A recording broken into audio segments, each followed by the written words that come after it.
Hello, here we are again talking about confined spaces or permit required confined spaces.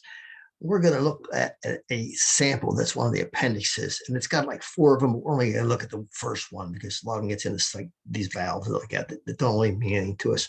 I think maybe a sewer was, any of us have been in a sewer, but we kind of give you, maybe you get a better feel for how it is. Something that's you kind of know what it is. Probably seen it on TV enough anyhow. So we're going to look at a part of this for the sewer entry procedures. So this is Appendix C, examples of permits, and they give three. But like I said, let's get all the stuff here. It gives the example of a sewer entry, meat and poultry rendering plant, and a workplace for tank cars, trucks, and chillers, dry bulk, and stuff, or tanks or fabricated service. But we're going to just look at the sewer entry, and you can look at the other ones on your own, your little heart desires. So the workplace is a sewer entry. Potential hazards: employees could be exposed to the following: engulfment, presence of toxic gases equal to or more than 10 parts per million hydrogen sulfide measured as an 8-hour time-limited average. If the presence of other toxic contaminants is suspected, specific monitoring programs will be developed. Presence of explosive flammable gases equal to or greater than 10% of the lower flammable limit, LFL. Oxygen deficiency, a concentration of oxygen in the atmosphere equal to or less than 19.5% by volume. So these are the potential hazards that they're talking about here. Okay. A, entry without permit or attendant. Certification: confined spaces may be entered without the need for a written permit or attendant, provided that the space can be maintained in a safe condition for entry by mechanical ventilation alone, as provided in 1910.146C5. All spaces shall be considered permit required confined spaces until the pre-entry procedures demonstrate otherwise. Any employee required or permitted to pre-check or enter an enclosed confined space shall have successfully completed as a minimum the training as required by the following sections of these procedures. A written copy of operating and rescue procedures as required by these procedures shall be at the work site for the duration of the job. The confined space pre-entry checklist must be completed by the lead worker before entry into a confined space. This list verifies completion of items listed below. This checklist shall be kept at the job site for duration of the job. If circumstances dictate an interruption in the work, the permit space must be re-evaluated and a new checklist must be completed.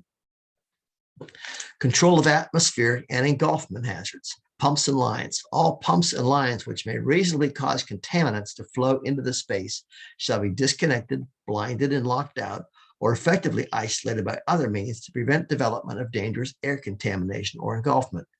Not all laterals to sewers or storm drains require blocking. However, where experience or knowledge of industrial use indicates there is a reasonable potential for contamination of air or engulfment into an occupied sewer, then all affected laterals shall be blocked. If blocking and/or isolation requires entry into the space, the provisions for entry into permit required confined space must be implemented. Surveillance. The surrounding area shall be surveyed to avoid hazards such as drifting vapors from the tanks, piping, and sewers.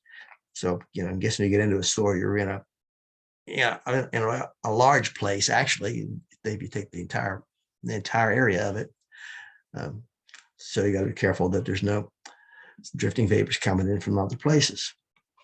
Testing. The atmosphere within the space will be tested to determine which dangerous air contamination and/or oxygen deficiency exists. Detector tubes, alarm-only gas monitors, and explosion meters are examples of monitoring equipment that may be used to test permit space atmospheres. Testing shall be performed by the lead worker who has successfully completed the gas detector training for the monitor he will use. The minimum parameters to be monitored are oxygen deficiency, LFL, lower flammability limit, and hydrogen sulfide concentration. A written record of the pre-entry test results shall be made and kept at the worksite for the duration of the job. The supervisor will certify in writing, based upon the results of the pre-entry testing, that all hazards have been eliminated. Affected employees shall be able to review the testing results. The most hazardous conditions shall govern when work is being performed in two adjoining connecting spaces. Entry procedures. If there are non-atmospheric hazards present, and if the pre-entry tests show there is no dangerous air contamination and or oxygen deficiency within the space, and there is no reason to believe that any is likely to develop, entry into and work within may proceed.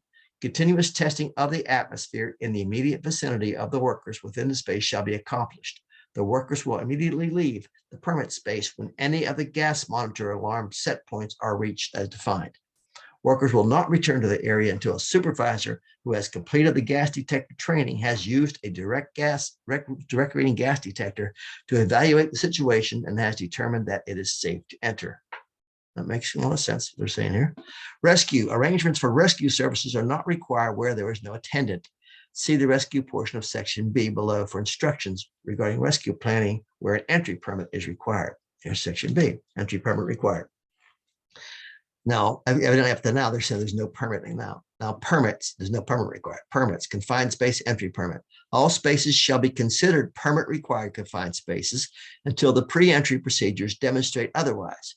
An employee required or permitted to pre-check or enter a permit required confined space shall have successfully completed, as a minimum, the training as required by the following sections of these procedures. A written copy of operating and rescue procedures as required by these procedures shall be at the worksite for the duration of the job. The confined space entry permit must be completed before approval can be given to enter a permit required confined space. This permit verifies completion of items listed below. This permit shall be kept at the job site for the duration of the job. If circumstances cause an interruption in the work or a change in the alarm conditions for which entry was approved, a new confined space entry permit must be completed. You can remember that's in accordance exactly with the standard. If something happens, you got to stop. You start with a new permit and cancel that permit. Control of atmospheric and engulfment hazards. Surveillance. Surrounding areas shall be surveyed to avoid hazards such as drifting vapors from tanks, pipes, or sewers. Testing. The confined space atmosphere shall be tested to determine whether dangerous air contamination and or oxygen deficiency exists. A direct gas reading. Did I mess up here?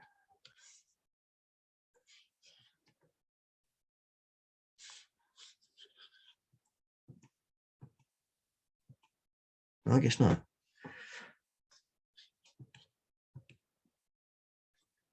I thought I missed that. If the confined space atmosphere shall be tested to determine whether dangerous air contamination and or oxygen deficiency exists. A direct reading gas monitor shall be used. Testing shall be performed by the supervisor who has successfully completed the gas detector training for the monitor he will use. The minimum parameters to be monitored are oxygen deficiency, LFL, and hydrogen sulfide concentration. A written record of the pre-entry test results shall be made and kept at the worksite for the duration of the job. Affected employees shall be able to review the testing results. The most hazardous conditions shall govern when work is being performed in two adjoining connected spaces. Space ventilation. Mechanical ventilation systems, where applicable, shall be set at 100% outside air. Where possible, open additional manholes to increase air circulation. Use portable blowers to augment natural circulation if needed. After a suitable ventilating period, repeat the testing. Entry may not begin until testing has demonstrated that the hazardous atmosphere has been eliminated. Entry procedures. The following procedures shall be observed under any of the following conditions. 1. Testing demonstrates the existence of dangerous or deficient conditions, and additional ventilation cannot reduce concentrations to safe levels. 2. The atmosphere tests as safe, but unsafe conditions can reasonably be expected to develop. 3. It is not feasible to provide for ready exit from spaces equipped with automatic fire suppression systems, and it is not practical or safe to deactivate such systems. Or 4, an emergency exists and it is not feasible to wait for pre-entry procedures to take effect. All personnel must be trained. A self-contained breathing apparatus shall be worn by any person entering the space. Okay, what they're saying here is the following procedures, and that's what these are. All right.